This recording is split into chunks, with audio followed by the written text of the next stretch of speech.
Ganto kalupit. Tingnan mo, inaabot namin. Ito yung sa loob ng bahay.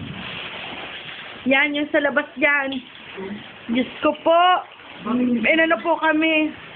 Binibidyo ko para malaman nila kung anong paghihirap natin. Diyos ko, ayan. Ang baha. Ang baha. Ayan ang mga gamit namin. Nakalutang na. Biputa. Diyos ko.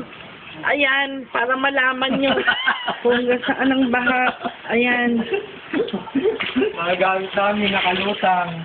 Ayan, dagat na. Ito na. Ang dagat sa Balayan. Lumipat na rito. Nagpapalala rin daw ang ano eh. Ano? Ang dam, ang gatdam. Nagbukas yata. Wala tayong mga kapatid. Wala tayong sigarilyo. Wala na? Wala na. Nalunod din. Bumagsak na yung lamesa sa loob ng bahay. Ayan na, tulungan nyo na. Babagsak na yun. Papitibing malaki. Wala na. Okay? Ubos na. Wala na. Hindi pa pwede siya na mesa. Ayan na nga. Kaya nag-iyak na si ate. Grabe. Ito yung loob ng bahay namin. Yan. Wala na. Grabe.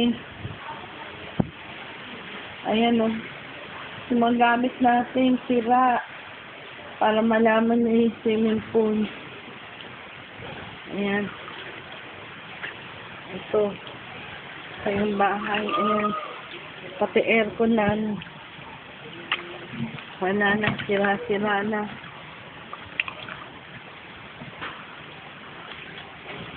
Ayan. Wala na kaming nagawa. Yung gamit ko. Ayan yung gamit natin.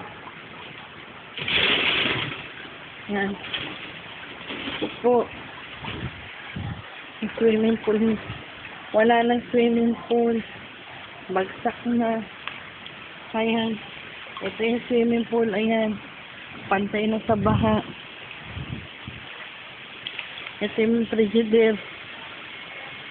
Wala na. Diyos ko po, ano pong inabot namin.